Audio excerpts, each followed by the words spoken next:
Back in the 1940s, we know that a lot of the men were away at sea from either World War II or they were actually merchant marines. It was touted that the Caymanian men were the best in the world as seamen.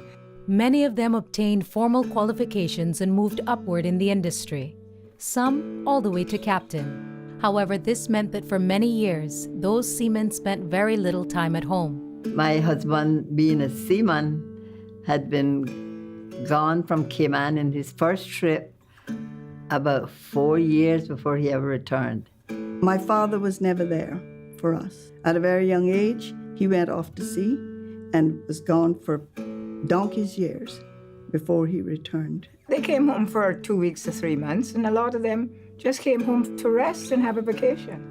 That's at least in my household. So we know that women stepped up to the plate and started running the house affairs, the community affairs. The women were left at home. They had to take care of the plantation. They had to take care of the children.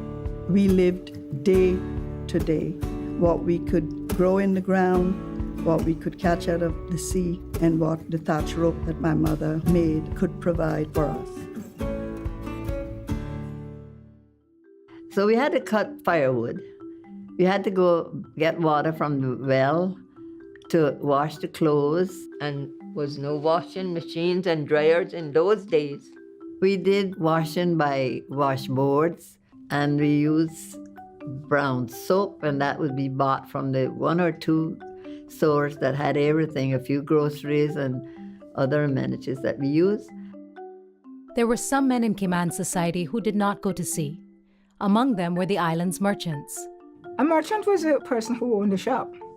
He was king of the castle, I would say. That's where you spent your money. You didn't have other things to spend your money on. You went to the merchants who had haberdashers. They sold shoes, they sold hats, they sold clothes, they sold food, all in one, like the Merins, for example. These men have long held seats in the Assembly of Justices and Vestry, the homegrown legislative body founded in 1831 that managed the day-to-day political affairs of the dependency. Politician, we hadn't heard that word. The vestrymen, they would have on their starched white shirts and their black pants and black jackets. And they were locked up in the town hall, and we didn't know what they were planning or what they were talking about. We often refer to Cayman as a matriarchal society, and I understand that we get that impression because when the men went away, women were running the home affairs, they were running community affairs, but at the end of the day, they didn't have the national level of responsibility that the men had or the financial decision-making powers. Women weren't empowered in that way. They had their place in church. They had their place in Sunday school. They were teachers, but they didn't really push in terms of the politics. Even though the women handled most aspects of Cayman life, they were missing one critical human right. Although women ran the home, women could not vote. The fact was that the law in those days did not specifically outline a woman's right to vote and hold office, only men. But the women of the day hadn't given it much thought. They didn't mind the men at that time speaking in politics, or if someone came to the house to make a decision about land, it was the man that made the decision. Of course, he would go into the back room and ask his wife about something, but most times he was the one that made the decisions. I don't even know if the women back then knew that it was gender discrimination or if they knew that it was a violation of their human rights. It was a way of life. It was what we knew.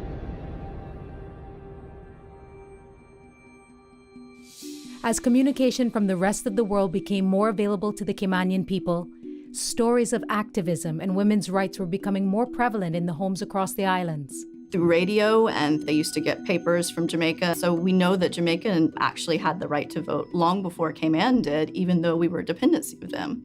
The war ended in 1945, and it was through the BBC radio that I remember hearing about the women who were in the Royal Air Force. And to us, a woman doing a job like that, we would yearn for all the things that we would know what was happening in the outside world, the women's rights, how they could work, how they could have some say in the politics that we didn't have.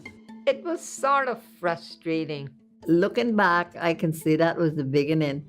This continuous injection of global news into the islands created a new perspective, and women became self-aware. Women were void of a lot of things, education, social life. They worked very hard. But sometimes it's those hard times that make us strong people. When you think about it, with the majority of the men away, they had their finger on the pulse as to what was going on in the community, and they were doing things that the men who weren't there may have done in the past. So they definitely would have known what the needs were in the community. That paired with the idea that they understood that other women in other parts of the world had the right to vote. They didn't see why they shouldn't have the right to vote and stand for election as well to represent their country. As a new generation of educated women began to start their adult lives in the Cayman Islands, they were faced with very few opportunities and were motivated to make a change. They were freshly educated high school students. They understood the empowerment to be able to vote, and they wanted to vote. We all hoped that if the chance to vote was afforded to us, something good would come out of it. The more educated you become, the more political you become. On the 19th of August 1948, a letter signed by 24 female residents of Georgetown, Grand Cayman, was sent to the commissioner. It is our intention to exercise our constitutional right to vote today, August 19, 1948, according to our conscience, in the election of vestrymen for the District of Georgetown. After thinking about those vestrymen up there locked up in the town hall, and we not knowing what they were planning to do,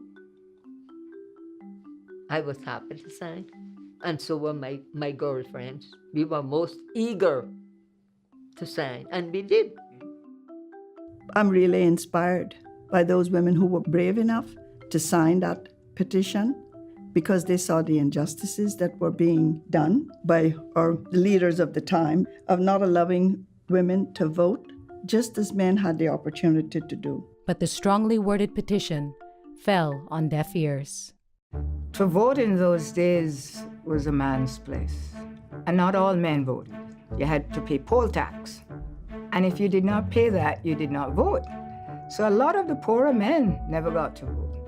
I think that certain women of the day were trying to have conversations with people of importance to make sure that it was still on the agenda, but they just continued to be ignored.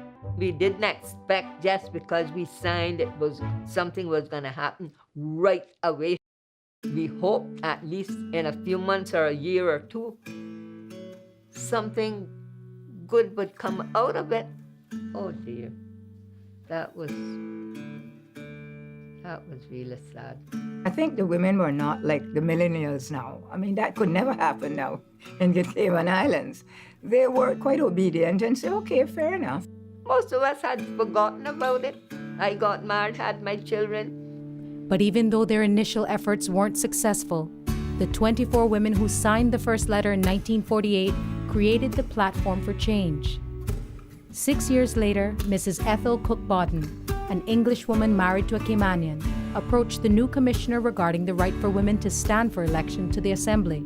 She thought she wanted to run for elections. A series of letters between the governor of Jamaica and Commissioner Gerard indicated that both were in favor of women gaining the right to vote. However, the Attorney General took a more literal approach to the current laws. The thing is that in the law is a word called him and he. And in those days, it was not a neutral word. It was particular to one sex, which is male. And that is what they were looking at. They were looking at the word him, and they didn't see the word her. So they were forbidden to run for elections. But the women remained undeterred. I kind of admire their perseverance and the tenacity to keep trying for it. The women of Cayman were ready for change, and word spread of a new petition that would allow them the right to vote and stand for election. I remember thinking, well, it's time for women to have some rights too, and I was happy to sign that, and I signed that. It would mean the beginning of something where women had the right not to feel inferior to men. After that, it just ballooned out. I guess almost every woman on Grand Cayman signed. On May 29, 1957, 358 women signed this new petition, which was placed before the Legislative Assembly for consideration.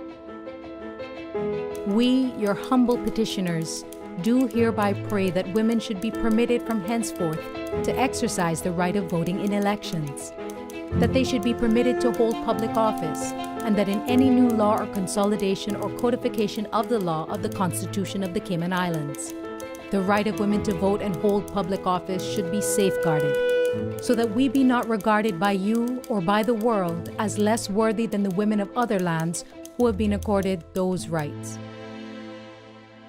More persons would have signed their name, but they could not write. My paternal grandmother, Aditha E. Banks, she was one of the women who signed the 1957 petition. What I found interesting was that I was told that she was illiterate, and if she was asked to actually make her mark, it would be an X. So I found it interesting that she had some of the other female family members actually write her name on the petition. And the other interesting thing was that her name's not on there, it's Mrs. Ernest E. Banks. That was my grandfather's name. So it shows a lot of the progress that Caymanian women have made in terms of education and just obviously having an identity of your own. Though the petition was submitted for review, the Assembly attempted to ignore action on the matter for more than a year, until May 31st, 1958, when a group of 10 men from Georgetown nominated Miss Ina Watler to stand in the upcoming elections. There's obviously men who did support the idea of it because there were some men who did put forth a female candidate in one of the elections. Mrs. Watler, whose signature appears on the 1948 letter, was an early advocate of women's right to vote.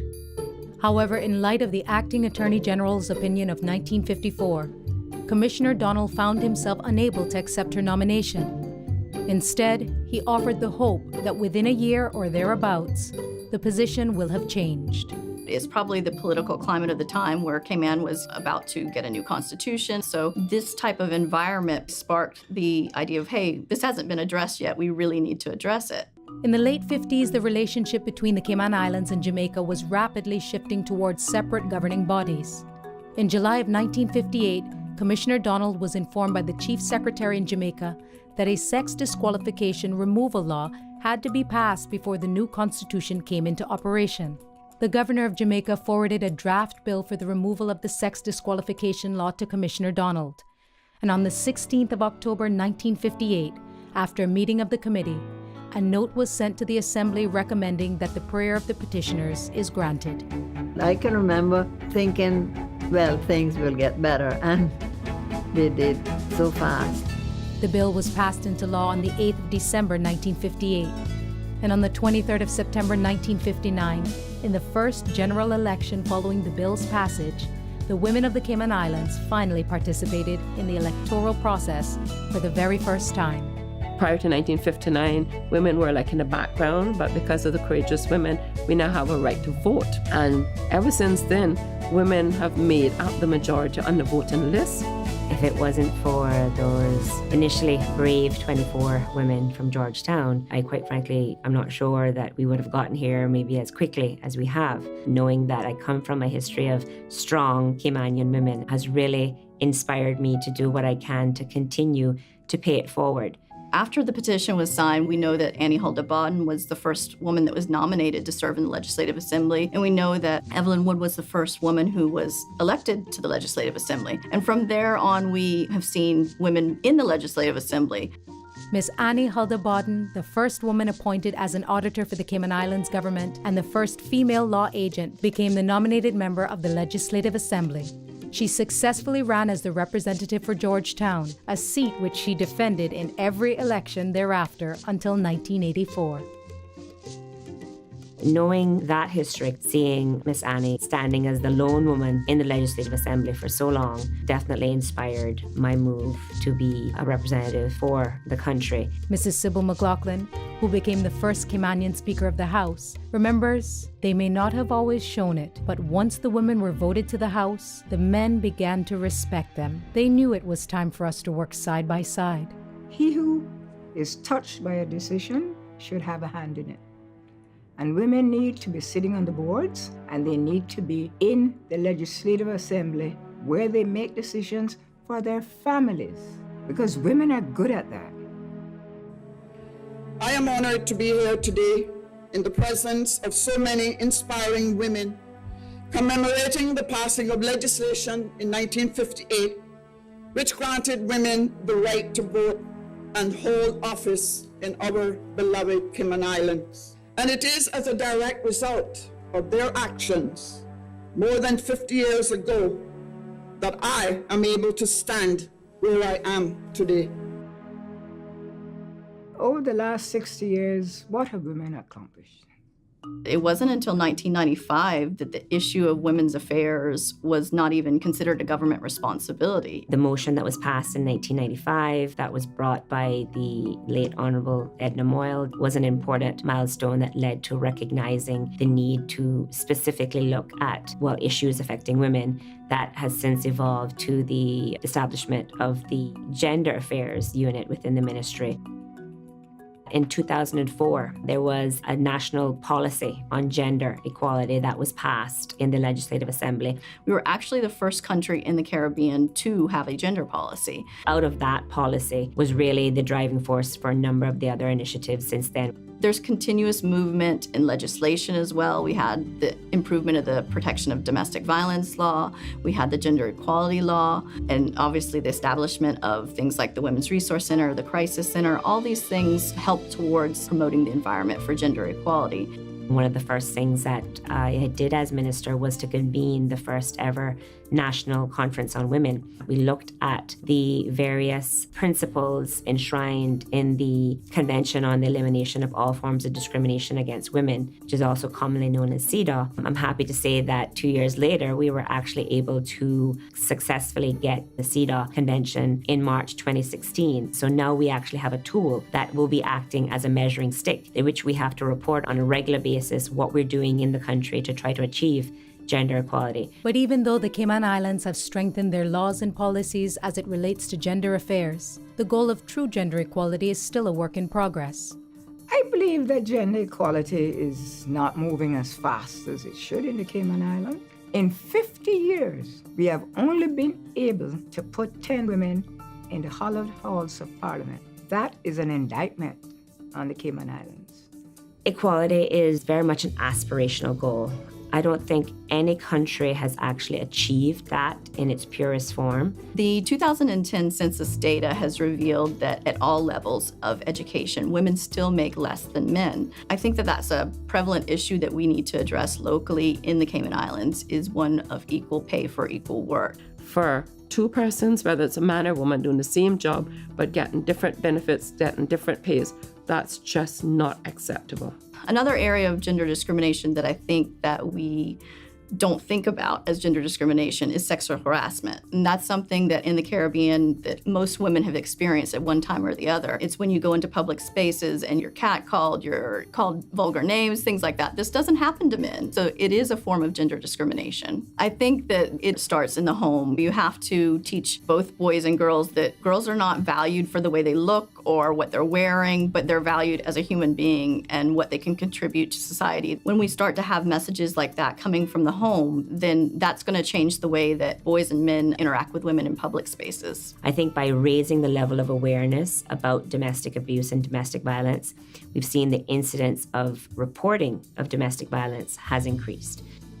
I think it's about education. It's about the idea of just raising the public's level of awareness that just the simplest actions that you do that you may not think about can be discrimination. Well, it's really because of the women's suffrage movement that I have the opportunity to be an elected official. Thank you, the OG feminists, Thank you for what you've done. I truly believe that without them, we wouldn't be where we are today, because change starts somewhere. Fighting starts somewhere. Total gender equality would be the ability for both men and women, boys and girls, to have equal opportunity and be treated equally and valued for their roles. In this world today, when you have daughters, you want them to be the top of the world. And so therefore, you must help women to become first-class citizens. And therefore, they must work not behind nor in front, but side by side with men. But I would hope that they would take a lesson from me to be bold and step out. And I would like to see, before I shut my eyes, more young, educated women getting into the House. And then I wouldn't have to run again. Politics are important and they affect us more than you think they do. The more women in politics, the more younger women will know that they have a say too. Their opinion matters. And 20 years from now, I want to be running for politics. And I'll still be an advocate for women. I'll still be an advocate for gender rights. I'll still be an advocate for equal rights. And I hope that in 20 years, we'll have progressed a little bit more. I would hope that we continue to promote gender equality as being not just a woman's issue, but a human issue. We can't value and favor the contributions of one gender over the other and say that we've achieved gender equality. And so I hope that our men and our boys continue to play an active role in their lives, in their families, in their communities, and do so in a way that recognizes and appreciates and values the contributions of women and girls in the society as well.